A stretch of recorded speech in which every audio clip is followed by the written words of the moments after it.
Итак, друзья, третья часть видео по сборке двигателя от подписчика. Так, чем займемся сегодня? Мне нужно достать валы, проверить их в биомере на пригодность использования дальнейшего. И один из валов, как я уже говорил, здесь с коррозией, вот этот левый. Его по договоренности попробуем распрессовать. Если натяг в пальцы позволит, то поменяем шатун. Вот, это будет наиболее качественный ремонт на данный момент. Вот, в гараж я, конечно, приехал после основной работы. Вот, время 12:30, только будем начинать. Но делать нечего. Здесь у меня прям совсем тепло. Но сейчас включим обогрев. Есть у меня такой. И поварить его. Ну что, поехали.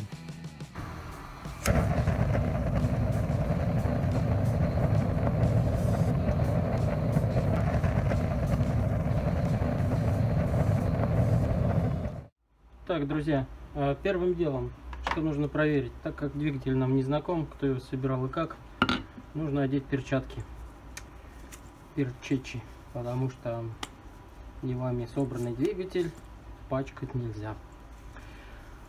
Шутка. Далее. Надо проверить затяжку болтов, да? То есть, может, они тут от руки, а может, придется применять ударную отвертку. Пробуем. О, ну, понятно. Вообще, здесь должно быть затянуто так,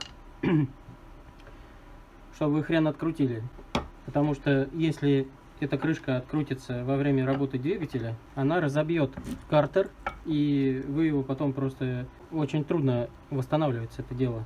Ну, тут все так вот прикручено на это, не знаю на что. Я свой двигатель, я сажал кернить, я не кернил, потому что мне жалко крышку. Я сажал на фиксатор резьбы. Посадил одну крышку на фиксатор, подождал необходимое время, которое там требуется по инструкции, а потом попробовал открутить. Вот без ударной отвертки у меня ничего не получилось. Так, дальше. Куда-то растерял все свои съемники. Ну да ладно, обойдемся, возможно, этой пластиной. Делаем переложки, да, чтобы нам не повредить картер. Дальше такие вот массивные пластины.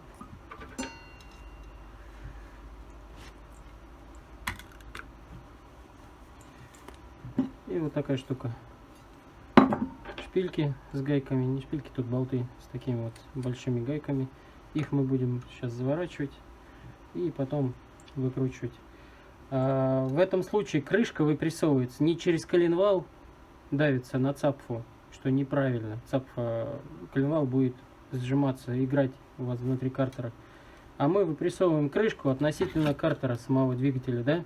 То есть, опираясь на картер, мы ее вытягиваем. Коленвал при этом будет просто вместе с крышкой либо подниматься, либо наоборот оставаться в той половине.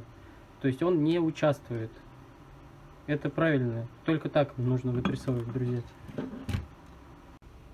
Так, следующий этап. Установили съемник. Дальше руками просто чуть-чуть подтянули, чтобы было равномерно.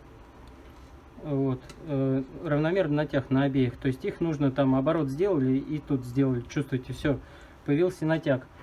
Немножко дожимаем. Делаем вот так вот. Вот, раз, оборотик. И тут оборотик. Все, вот у нас вся эта конструкция собрана, не болтается, да. То есть мы сделали натяг. Дальше, либо вот такой горелкой, ну, такой долго. Либо вот у меня есть баллон с газом, я показывал обогреватель. Я нагреваю большой. Сейчас за кадром нагрею и далее покажу, как нужно проводить. Так, дальше. Пока картер у нас горячий, начинаем потихонечку поджимать съемник. Тем самым равномерно. Оп, щелкнул. Хорошо, крышечка пошла у нас. Так, и вот таким вот никуда не торопимся.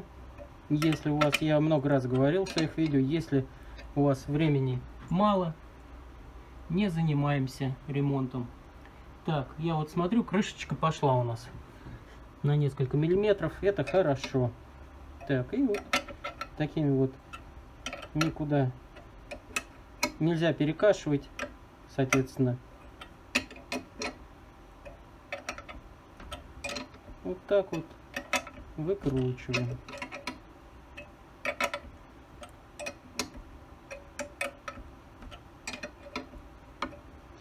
Здесь, кстати, одна из резьб, вот здесь вот в правой шпильке, она потянута.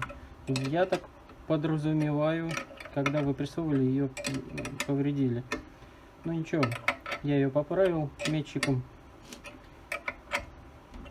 Проверяем, контролем. Так, крышка уже наполовину вышла. Нужно не забывать, что крышка упрется в вот эти вот направляющие наши. Поэтому за этим тоже следим.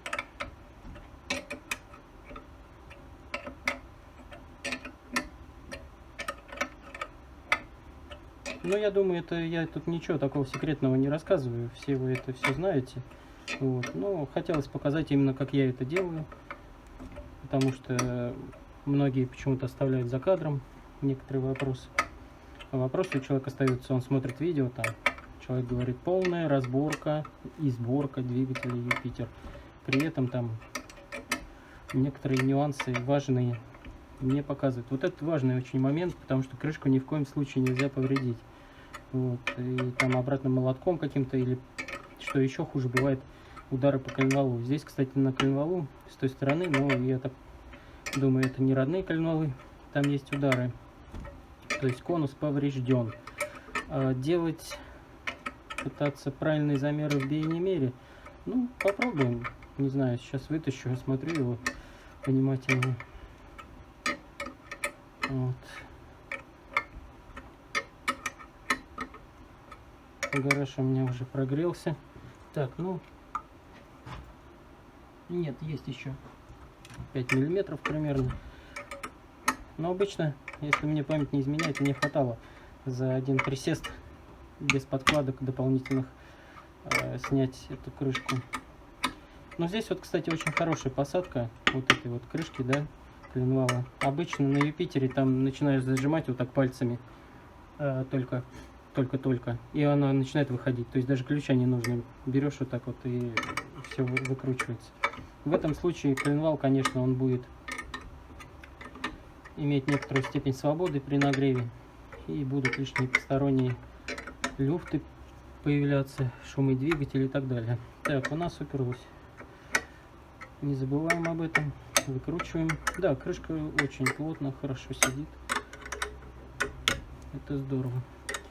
Так, коленвал у нас остается в той половине. Я так подразумеваю, что 304 подшипник, который со стороны корзины сцепления, он металлизирован. То есть там либо его зацинковали, потому что он даже не до конца посажен с той стороны. То есть натяг превысили необходимый. Ну да ладно. Сейчас я найду переложки и включусь, когда уже. Давайте я вам покажу, что ли. Что крышка действительно откручивается, я тут не гоню вам. Видно? Вон там, да? Сейчас. Ну да, вот видно, что она пошла. Резинка, кстати, полностью утоплена. Но крышка сидит на другом каком-то герметике черном. То есть предполагаю, что коленвалы вставлял один человек, а сборку картера другой. Подтверждается. Так, ладно, сейчас найду переложки, друзья, и включусь по-новому. Так, вспомнил я, как я это делал. Я ставил на ребро, то есть их ширина как раз, вот видите, под ноль выкручена, и крышка, например, наравне с картером. То есть можно поставить на ребро, конечно, через переложки, и продолжить выпрессовку крышки. Вот что значит долго не занимаешься. Съемник у меня где-то другой был. Этот, конечно, не совсем тот, которым я обычно работаю. Ну да ладно, делать нечего. Работаем с тем, что есть. Оп, есть контакт. Так, ну что, теперь... Так, крышка... Нет, нужно еще. Сидит на подшипнике очень туго. Стрельнула, я так подразумеваю, либо подшипник с той половины. Сейчас я покажу вам, что у меня картер не лежит на коленвалу, если что, для хейтеров. Видите, нет? И подшипник, ага, ну вот он сильнее, кстати, запрессовался. Я знаю вас, доброжелателей, которые... Так что нет, здесь все четко. Так, ну нет, крышка идет. Продолжаем, значит, наше действие.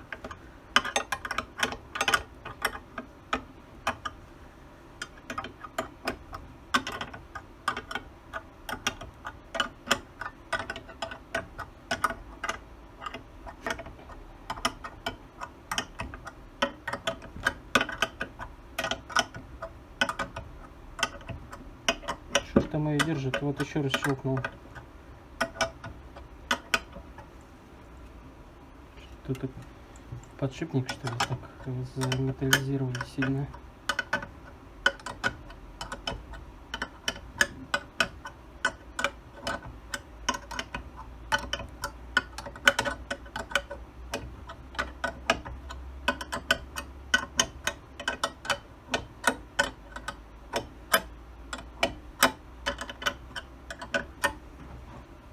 Да, представляете?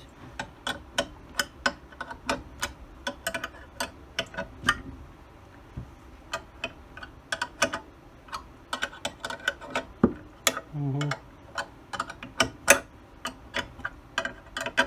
Боюсь, будут проблемы с вытаскиванием коленвала из кривошипа с той стороны. Потому что натяг крышки довольно сильный, и даже при этом коленвал не выпрессовался из той половины. То есть 304 подшипник, вот этот на моторной передаче, он там прямо сидит, так сидит. Ну, вообще помню первые мотоциклы, с которых иже копировались, не Юпитер, а планетовский. Он же с ДКВ двигателя, с немецкого, вот, ДКВ 125. И там на первых мотоциклах были специальные подшипники шариковые. Они имели зазор, вот сейчас C3, да, с зазором с определенным имеют. А там подшипники были с зазором, ну как бы вам не соврать, ну с большим зазором, там для того, чтобы станки не позволяли сделать коленвал очень точно. И вот за счет того, что были довольно большие лифты в подшипниках, происходило самоцентрирование. То есть это позволяло из-за неточности станков, но позволяло использовать мотоцикл, да, то есть коленвал там кривой, а так как подшипники имеют люфт довольно большой, радиальный, вот, то они позволяли выставляться коленвалу самому место это искать. А здесь вот я так понял, это, да, металлизация делали, цинкование, но не промыли коленвал. Да, смотрите, сейчас свет дам. Видите, ржавчина. Ну, здесь ржавчина на внутренней обойме, это как бы не столь страшно, но дело в том, что она ее здесь на коленвалу, а это уже нехорошо, потому что при первом пуске это все полетит в цилиндр. Да, нехорошо. Ну ничего, мы все отмоем, все сделаем.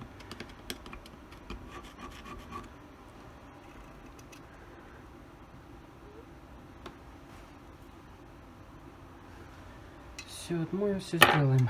Ну, так, что тут еще у нас? Крышка целая. Посадка у нее хорошая. Подшипник не пострадал. Подшипник не пострадал. Вот. Получилось, как получилось. Так, сейчас мы осмотрим с вами цапфу коленвала на предмет выработки и прочего всего остального. И выбросим в мусорку. Так. Да, коленвал сидит очень плотно. Ну ничего. Сейчас что-нибудь сделаем. Так. Ну да, здесь цинкование. поэтому такая посадка плотная была. Вот. Выработка смотреть, я думаю, нет смысла, потому что здесь зацинковали это место. Ну ничего. Так, пока выключаюсь, сейчас открутим упорную пластину. Вот здесь затянута она или нет, интересно. Конечно же, да. Вот, и будем думать, как нам выпрессовать отсюда коленвал. Потому что обычно здесь должна быть скользящая посадка, коленвал просто от руки сюда вставляется. Вот, но здесь тоже цинковали. Есть удары по цапфе. Так, вот там вот, не знаю, видно или нет, сбоку. Но конус центровочный не вижу пока. Потом вытащим коленвал, увидим. Так, друзья, дальше. Так как цапфы у нас здесь на Юпитере не прессованные, да, они точатся заодно со щекой, мы можем через цапфу аккуратненько подать коленвал туда. Ну, бить, конечно, не стоит. Вот я поставил шестерню. И таким вот образом через болты на 6, если там не сильно тугая посадка, обычно этого хватает. То есть буквально там стронуть немного коленвал. Ну, сейчас попробуем. У меня где-то был съемник, сейчас я его не нашел, не от 2 точках, а вот от 4, видите, раз, два, три, 4. То есть такая пластина, ее ставишь, и на 4 болтах он, конечно же, более уверенно выпрессовка идет. Ну, сейчас попробуем на 2. Не знаю, где все это растерялось с переездами из гаража в гараж. Гаражи чужие, все съемные, поэтому своего у меня нифига нету. Поэтому приходится вот так вот. А когда переезжаешь, сами знаете, потом найти что-то, это проще пойти другое купить. Так, сделаем такое вот усиление.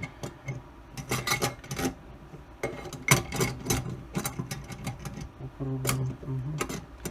И вот этими нашими гайками высокими сейчас будем выпрессовывать, пытаться. Ну, хотя бы натяг какой-то дать. Да. Все это лишнее время. Ну ничего. Ну что, я попробовал, затянул потуже. Сейчас снимем вот эту шестеренку. Посмотрим, что у нас тут происходит. Так, ну что, друзья, прошло какое-то время. Не получилось у меня выпрессовать. Ох, и не знаю, зачем делать такой натяг, когда тут алюминий быстрее разобьется. Но вопрос не ко мне. Это вопрос к тому человеку, кто это так делал. В общем, здесь нужен пресс, да. То есть я не стал какими-то ударами пытаться. Я просто попробовал вот эту пластину, укоротил, чтобы она помещалась. Чтобы она помещалась ровно между шпильками, вот этим и вот этим. Вот. Естественно, потом самое слабое звено — это шпильки. Они у меня начали гнуться. Ну, на видео их не видно, я их уже чуть поправил. Вот, например, видите, да?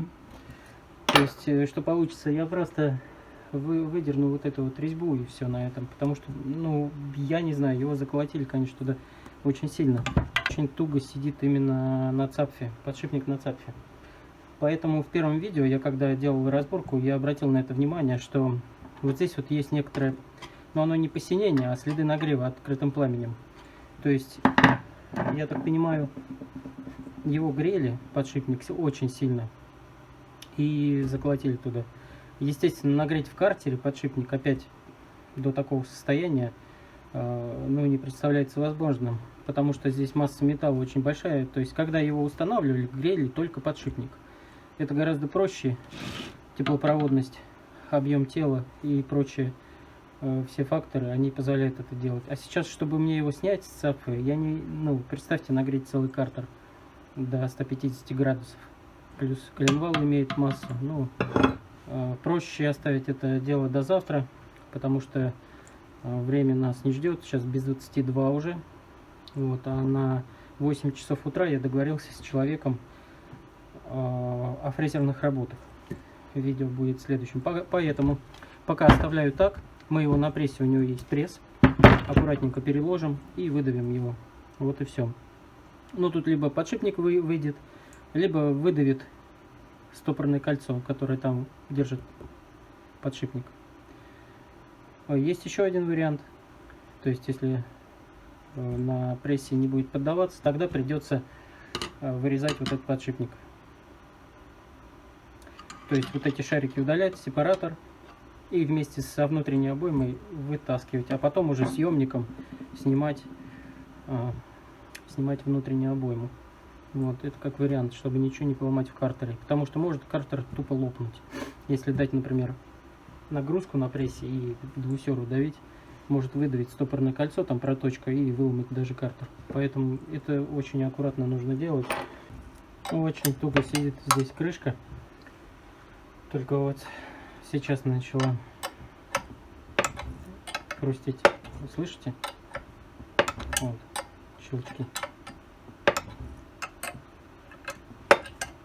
То есть натяг такой.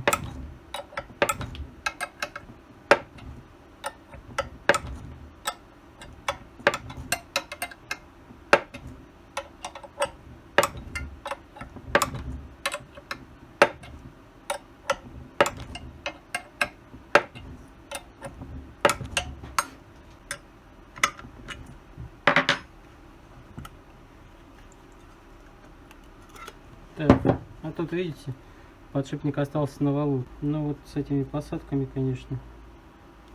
Подшипник вроде бы цел. Есть на нем. Нет закусываний, заеданий каких-то, все хорошо. Так, но что ну? Коленвал опять в ржавчине. Вот видите. Коленвал в ржавчине, то есть тут тоже не промыли. После цинкования или железнения, не знаю. Так, сейчас скрою вот эту крышку. Здесь я уже показывал, завернулся сальник. Сейчас мы его вытащим. Может, тут тоже будет какой-нибудь сюрприз очередной. Поэтому всегда, когда делаю двигатель, обязательно каждый узел обязательно.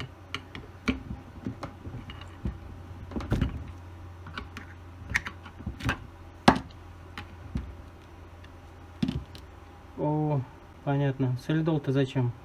Ёкш-макарёкш. Дело в том, что литол, солидол, он, конечно, да, это все здорово, смазка для подшипника, но здесь достаточно заложить просто вот в сальник. Хотя здесь сделали наоборот, заложили в подшипник, а вот сюда вот в кромку сальника, где в принципе она нужна, вот между пыльником и кольцом, ее нету. Сальник запрессован неровно. Там одна сторона больше торчит. И был завернут. Так. Вот так, в общем. Так, здесь таким же образом. То есть берется болт, ставится пластина. И через болт выпрессовываем коленвал в ту сторону. Не буду, наверное, показывать, друзья. Уже время поздно. Хочу отдыхать этим. Потому что утром ехать, заниматься с этим двигателем. Так, да, сказал А, говори Б. Про литол сказал, почему не надо, не сказал, почему. Вот смотрите, вот здесь вот смазочный канал идет, вот он. Видите, он литол, он весь забит. И может получиться так, что вот это вот, причем там грязь еще какая-то, может получиться так, что вот этот канал, он вашим маслом, который идет вместе с топливом, да, у нас двухтактный двигатель, оно очень долго может не пробить вот это вот отверстие, и вот эта штука, она здесь тоже не вечная, то, что вот намазано. И вот этот вот канал, так как он забит, да, литолом, он может так и через него не поступать смазка. Это неправильно, не нужно. Просто взяли масло, масленку, помазали подшипник, поставили обратно сальник, и все, на этом достаточно. Этого хватит на пуск, чтобы на сухую двигатель не работал. Литол здесь не нужен, абсолютно.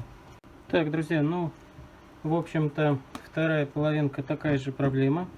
Крышку я снял съемником. Вот. Из нюансов, смотрите. Вот здесь вот стопорное кольцо. Видите, оно, это не родное, не ижевское. Оно, скорее всего, тоньше. И здесь как бы одно на другую лежит. Не знаю, на экране не вижу. Вот в этом месте она одна на другую. Вон видно. То есть может расшплинтоваться и там маховиком скушать. Не знаю, что стопорного кольца не нашли. Ну, бывает. Я бы не стал так делать. Дальше с коленвалом такая же потеха.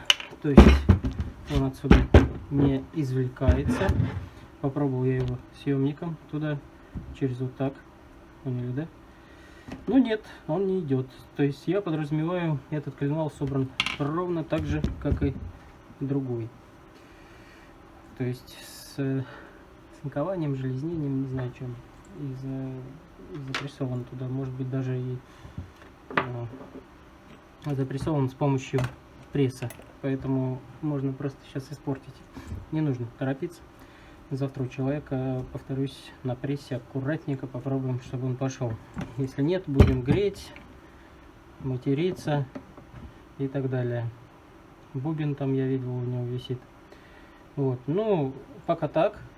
Вот, следующее включение уже, наверное, у человека. Не знаю, буду я у него снимать работу его или нет, потому что я буду занят несколько. Видите, да, тоже повреждение крышки, что-то попало.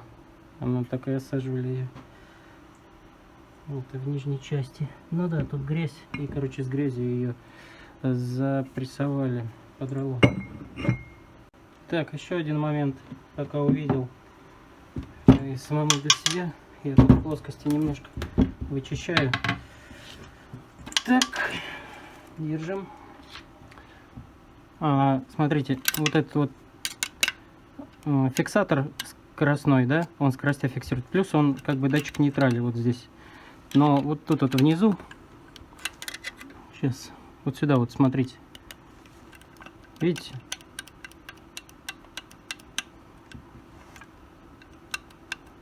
Вот, он развальцевался. То есть, либо завальцевать, либо целиком заменить. Там деталь копеечная.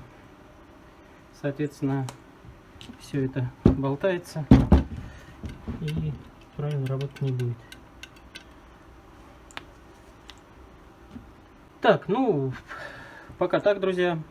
Все, следующее включение будет. Увидим где.